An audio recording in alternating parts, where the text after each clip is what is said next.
cette crise si particulière parce que c'est un moment unique que l'on vit au niveau de l'humanité. En fait, c'est la première pandémie qui touche l'humanité tout entière, excepté la grippe. Donc c'est la première fois que cela se produit. Donc c'est un événement. Et ça touche toute l'humanité. Il y a la différence effectivement de la grippe, c'est que ça remet en question notre mode de fonctionnement, c'est-à-dire que ça affecte l'économie mondiale, ce qui n'est pas le cas de la grippe.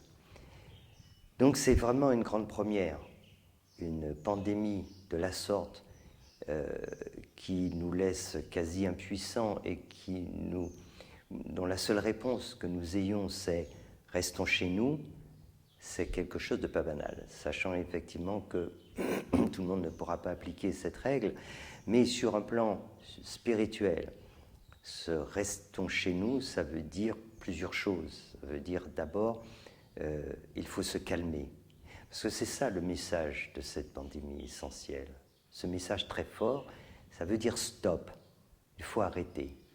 Alors arrêter de cette course effrénée, arrêter la destruction aussi massive des autres formes de vie, de la nature. C'est tout ça que ça veut nous dire, mais ça nous parle à chacun d'entre nous.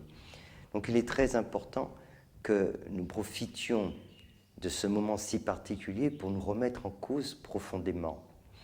Car évidemment, si nous continuons à détruire la biodiversité, des maladies comme celle-là, il y en aura encore plus et qui seront encore plus redoutables. Donc c'est vraiment important de comprendre qu'il faut arrêter cela.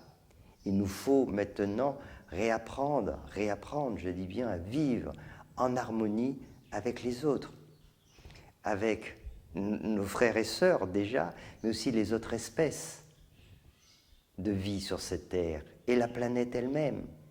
Mais pour le faire, il va falloir apprendre à être en paix avec soi-même. Car si on n'est pas en paix avec soi-même, on ne sera pas en paix avec les autres.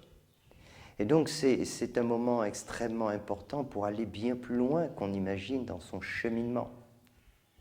C'est un événement majeur pour justement susciter l'éveil des consciences. Voilà de quoi il s'agit en fait.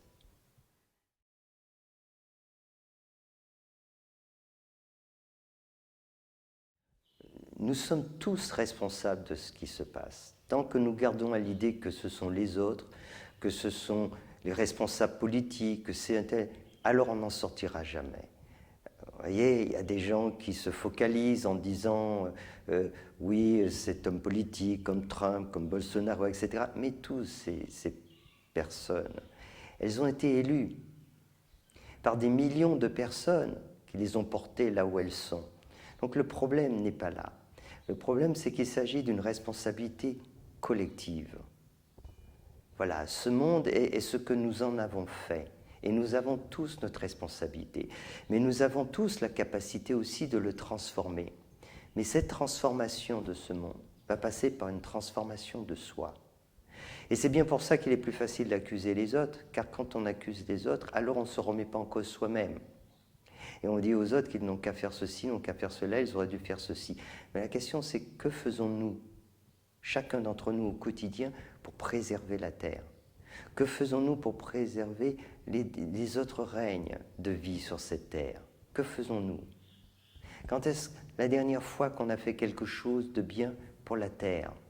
Nous savons tout ce que nous en tirons, mais qu'apportons-nous aux autres? Qu'apportons-nous aux autres formes de vie? Qu'apportons-nous à la Terre? Qu'apportons-nous aux autres? Voilà les questions qu'il nous faut nous poser. Et dès lors que nous faisons ce cheminement, nous commençons à faire un cheminement spirituel. Et je vais vous dire, en fait, peu importe ce qui va se passer après d'un point de vue collectif, mais si chacun fait cela, alors vous pouvez être sûr d'une chose, c'est que les personnes qui vont entreprendre ce chemin spirituel vont se sauver. Je veux dire par là qu'elles vont parvenir à l'éveil de leur conscience. Et parvenant à cet éveil de leur conscience, elles vont atteindre un autre niveau qui leur permettra de sortir des turpitudes de ce monde que l'on connaît. Et si on est suffisamment allé dans ce sens, alors on pourra aider, je dirais, beaucoup plus de monde, et ça aura sans doute un impact sur l'humanité. Faut-il atteindre effectivement un nombre suffisant? Mais quoi qu'il en soit, si on parvient tout seul, par cette prise de conscience et ces changements d'attitude,